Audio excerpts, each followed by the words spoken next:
Have you ever found yourself staring at the phone, wondering when your children stopped valuing your presence in their lives?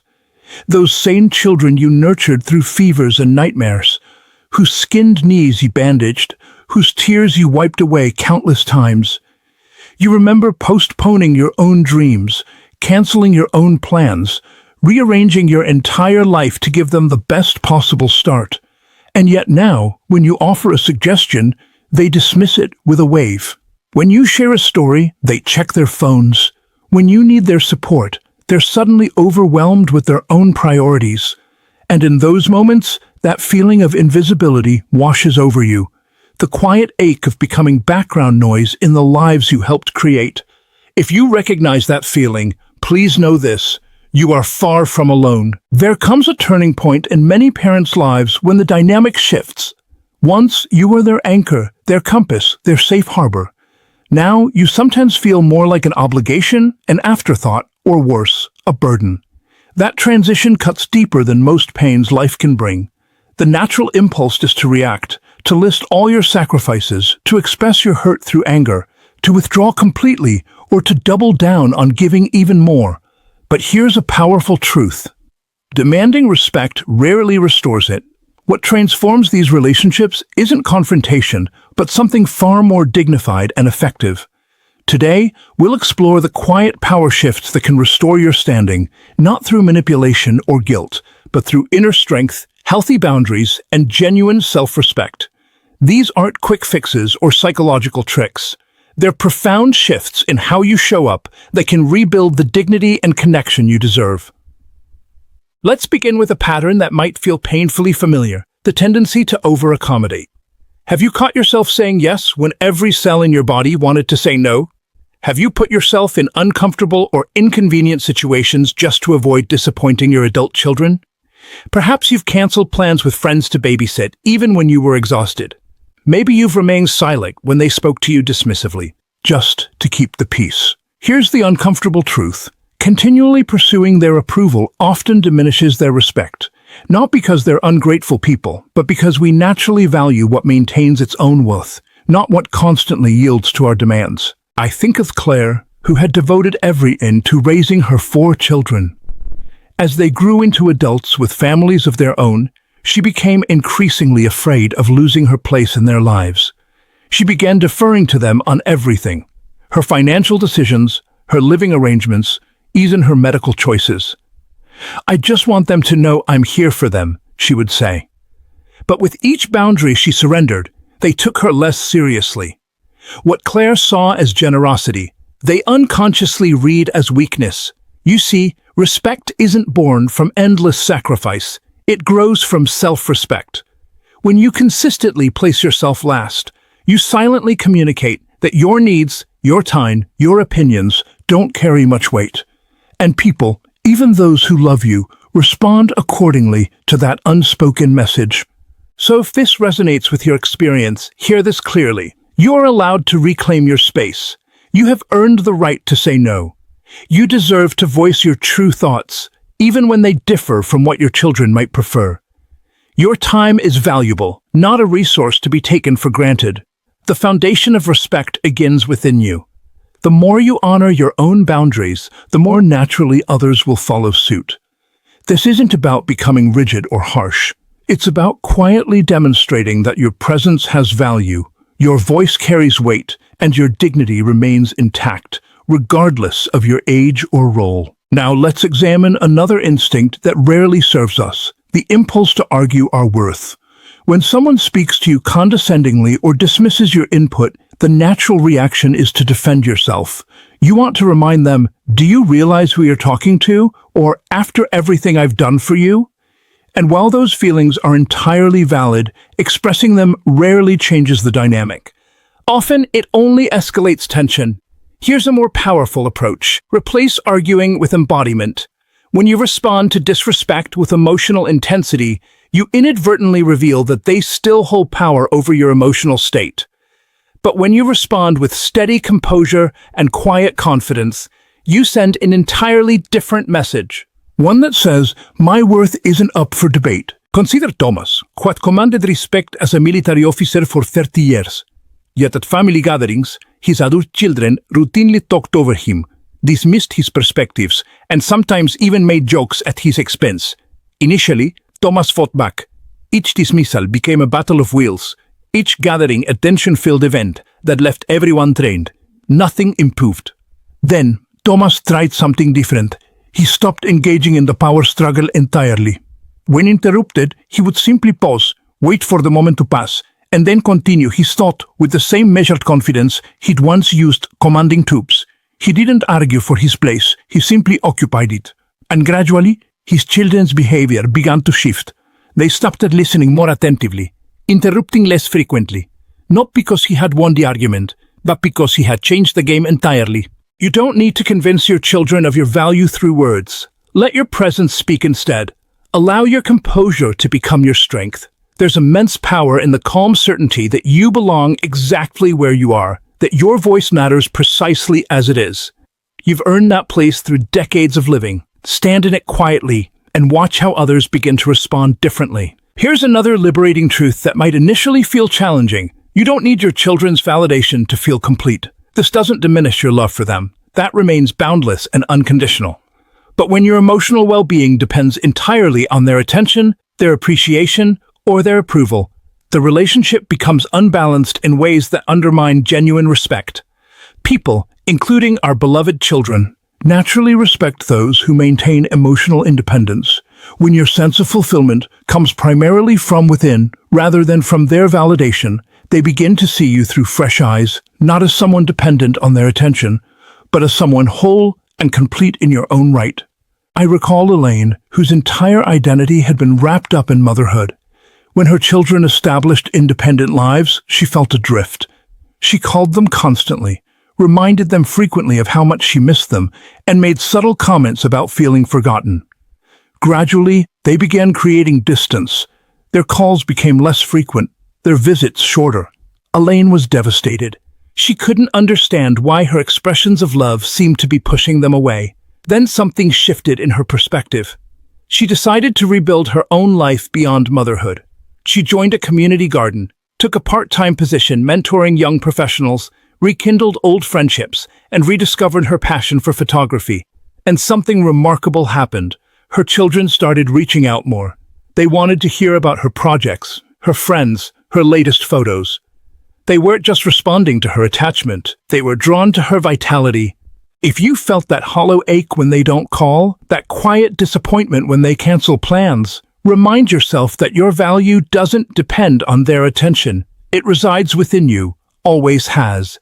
And as you nurture that inner fullness through interests, friendships, purpose, and joy, you'll find others naturally gravitating toward your light, your wisdom, your unique presence in this world.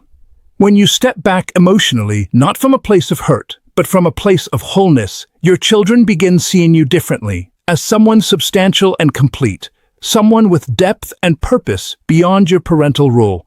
This shift is subtle at first, but its effects ripple through every interaction, gradually transforming how they engage with you. To rebuild lasting respect, however, there's another essential element: clear, consistent boundaries. Boundaries aren't walls designed to keep people out. They're guidelines that teach others how to remain in your life respectfully. Many adult children push boundaries not from intentional disrespect, but because those limits were never clearly established or consistently maintained. Consider the patterns in your relationship. Do your children regularly interrupt you? Do they make important decisions affecting you without seeking your input? Do they speak to you in tones you would never use with them? These behaviors likely aren't rooted in malice. More often, they developed because at some point, perhaps from a place of love or conflict avoidance, these behaviors were permitted without consequence. But here's a crucial insight: love without boundaries eventually breeds resentment, and silence in the face of disrespect becomes implicit permission. Take James, who had built a successful career as an architect, earning the respect of colleagues and clients throughout his professional life. Yet with his grown children, he felt diminished.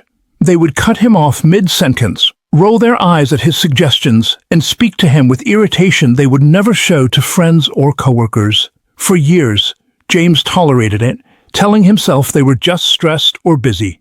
Each time he remained silent, the behavior intensified. Then during a holiday dinner, when his daughter snapped at him harshly over a trivial comment, something within James shifted. He didn't raise his voice or create a scene. He simply paused, waited for the tension to settle, and said with quiet dignity, "I understand we may disagree, but I need to be spoken to with basic courtesy. If that's difficult right now, we can continue this conversation another time." The room fell silent. No drama unfolded. But a boundary had been clearly drawn. Over the following months, James maintained this standard calmly but firmly. His children initially tested it, but gradually the tone of their interactions transformed. They hadn't lost access to their father. They had simply learned what was required to engage with him meaningfully. Respect became the new foundation, not because James demanded it, but because he required it as a condition of close connection. Boundaries aren't about control or punishment. They're about clarity and mutual dignity. When your boundaries are consistent and clear, the people in your life, including your adult children, begin to adjust their approach. They come to understand that your time, attention, and presence are valuable resources, not automatic entitlements. This understanding doesn't distance them from you. It actually deepens authentic connection by establishing mutual respect as its cornerstone. There's one more pattern worth examining, one particularly painful for many parents: the habit of giving endlessly without acknowledgement. You continue offering help, advice, time, even financial support, because giving has been your love language for decades. Perhaps you don't consciously expect anything in return. Yet it still hurts when this generosity goes unnoticed, when assistance becomes expected rather than appreciated, when they take freely but rarely check whether you might need support too. The desire to give is beautiful and natural. That impulse doesn't diminish with age, but there's an important distinction to recognize. When giving becomes automatic and unacknowledged, it doesn't strengthen connection. It often erodes it. Your generosity, once precious, becomes invisible background noise. Consider William, who remained the ever-reliable support system for his adult children well into his 70s. He'd drive across town at a moment's notice to help with household repairs, lend money whenever asked, and rearrange his schedule to accommodate their needs. He prided himself on being there for them unconditionally. Then William needed knee surgery, and not one of his 3 children offered to help during his recovery. Cinco flores, pero explicaron que estaban tan busy con trabajo y sus hijas familias. Ese momento cristalizó algo para William. Después de la reflexión, tomó una escoja consciente, no de la amargura, sino por claridad. Comenzó a ser más selectivo con su ayuda, ofreciéndola cuando realmente necesitaba y cuando lo valoraba genuinamente. Cuando sus hijos llamaban peticiones, empezaron a escuchar nuevas respuestas. Pero tengo otros compromisos ese día. Or, I'm happy to assist with that if you can handle the other parts. La reacción inicial fue confusión, incluso rechazo. But gradually, algo cambió.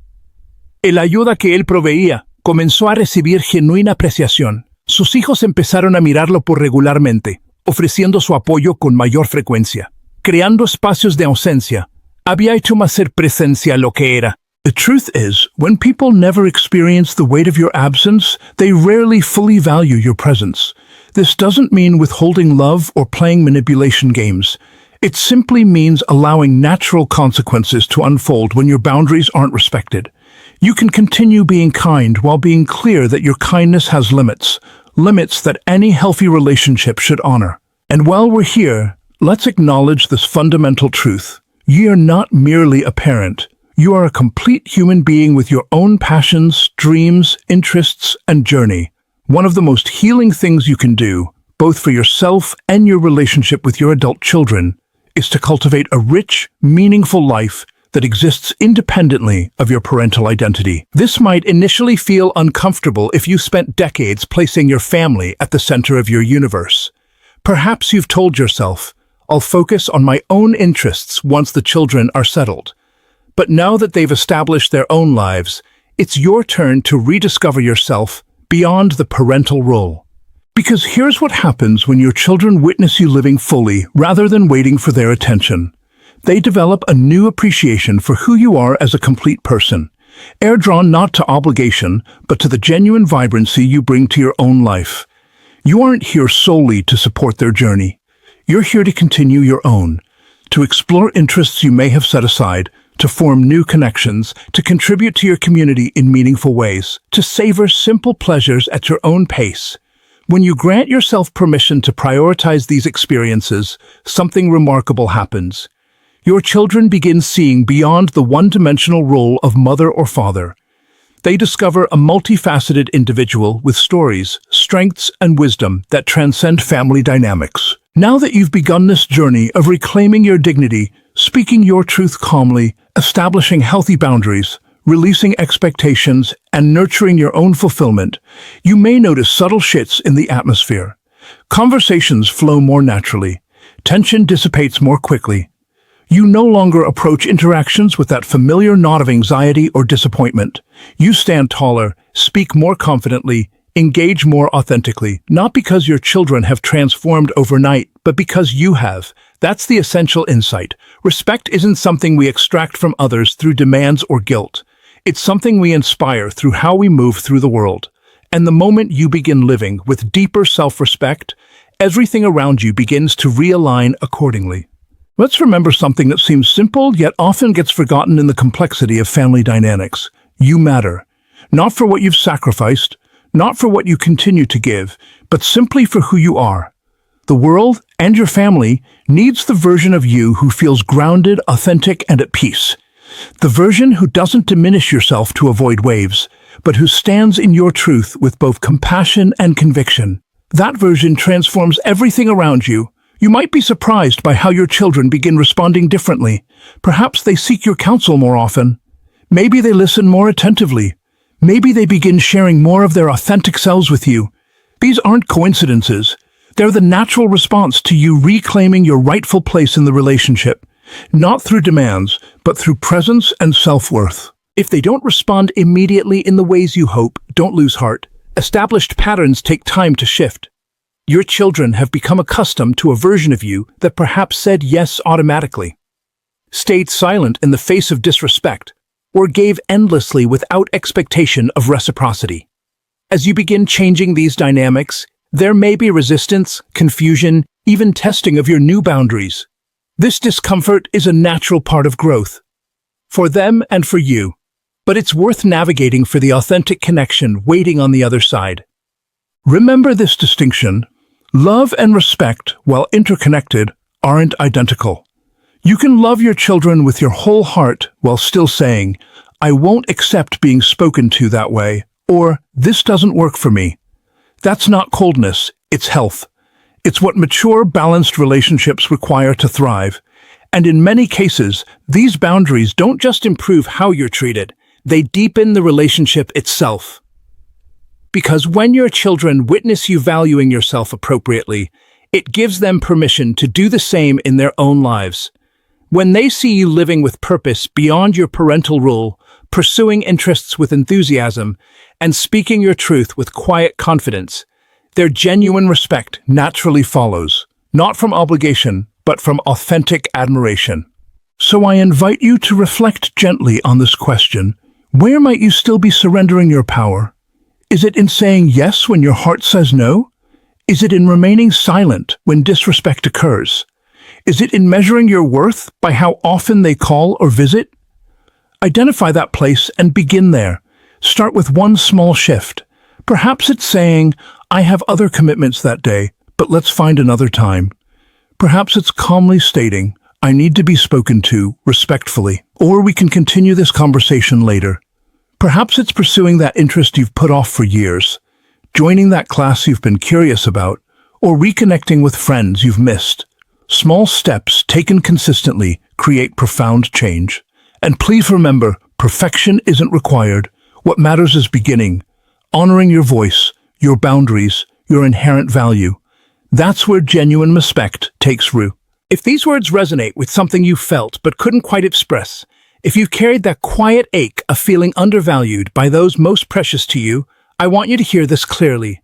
You deserve to be seen, to be heard, to be treated with fundamental dignity, not because of all you've given, but because of who you are. And if you stayed with me through this reflection, I'm grateful for your attention and openness. The willingness to look within takes remarkable courage, And that tells me you're already on the path toward the respect and connection you deserve. I'd love to hear your experiences. Have you faced moments when your adult children's words or actions left you feeling diminished? Have you tried establishing clearer boundaries or focusing more on your own fulfillment? What approaches have brought positive change to your relationships? Your story might provide exactly the insight someone else needs right now. Share your thoughts in the comments, even just a few words. And if you found value in our time together, please hit the thumbs up button. It helps others find this message who might need it too.